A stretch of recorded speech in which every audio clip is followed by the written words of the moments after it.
Reporting on everything from the Frontier League to the Big East. Matt Mix, Sports Fix, on ESPN 1410 WNER. The winner.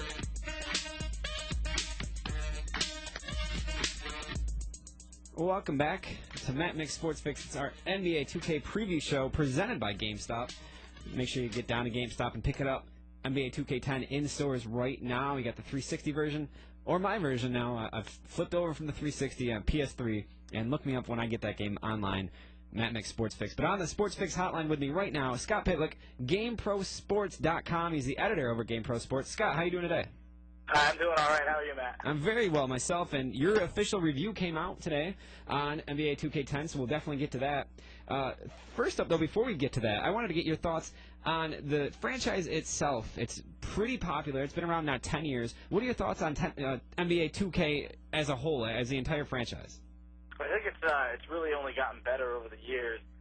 It started out as, I think it was kind of rocky in the beginning, and everyone was sort of an NBA Live kind of guy because it's been around for so long.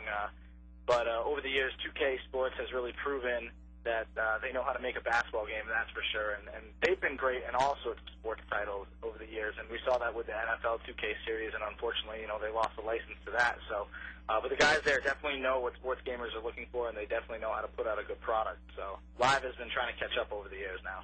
Yeah, I completely concur with that one. I think Live really fell behind, maybe got a little too comfortable with what they had in the market, and 2K really picked it up. Looking at the game, before you pop it in, what do you notice right away? Is there anything noticeably different just from gameplay, just from interface of popping in the game itself and the first few menus or anything like that? Well, yeah, going back to like Draft Combine, which was a downloadable game that came out last month, I noticed the menu scheme was pretty different. Everything is kind of blue, and it's very futuristic looking, and it was actually very confusing. It threw me off at first, but once you get your handle on it, it's not too bad. But once you get into the game, I think the first thing you notice is just how shockingly better the graphics are and the arena is, and everything is very bright and flashy, and the lights are reflecting off the court, even more so than last year. And as soon as you get your first replay on a dunk, or you get a close-up of a player when you're shooting a foul shot, you can tell the graphics have just been so greatly improved, and everybody looks so much more realistic. And now their faces move, and they grimace, and they yell when they make good plays and everything. And all that is that was the very first thing that I noticed, was just how much better the graphics and visual presentation was. Well, very cool. Just from the screenshots I've seen and some of the research I did, and also your review, which is up on GameProSports.com, the video that you shot, it looks a lot like it normally does, but maybe just a little bit crisper. Your review, which is, as we mentioned, out on GameProSports.com, has a lot of good about the game, certainly some bad. Let's stick with the good for a little bit here. The dribbling styles and the skill set that comes along with that now. From what we talked about with Rob Jones and reading your review, it sounds like it's a little bit easier to perform some of these maneuvers that the guys on the court perform.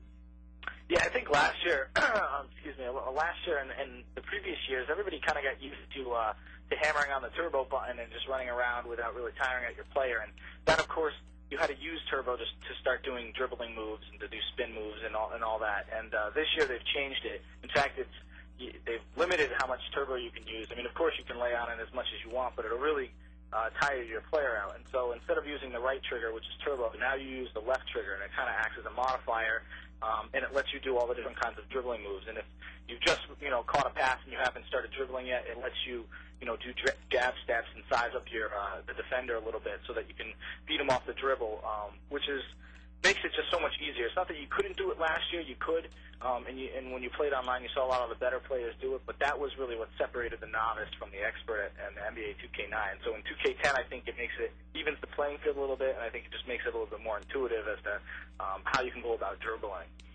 He's Scott Pitlick, editor of over at GamePro Sports. Check it out at GameProSports.com, and the review is out for today. NBA 2K10 dropping today. I keep saying dropping. I love it. I know it's annoying people, but I love being able to beat that guy for a little while. You're right. Other cool features, sticking with the gameplay aspect, and we talked with Rob a little bit about it, and that's the turbo feature, something that everybody abuses. Online, playing one-on-one with somebody, whatever it is, you just tend to hold down that R trigger or whatever it is. They've changed that up, made it a little more difficult. What are your thoughts on that? We know kind of how it works. In theory, it seems good. In play, is it? Yeah, it's much better. I think from talking to a few different people who got to play the game early as well, their first thoughts were, wow, this game is much slower than previous games. And I kind of argue with that. I don't think it's slower at all. I think it's the same speed as last year. I think it's just you can't hammer down on the turbo anymore. So all the players have to run at their normal pace. I mean, it's the NBA. I mean, this isn't college basketball.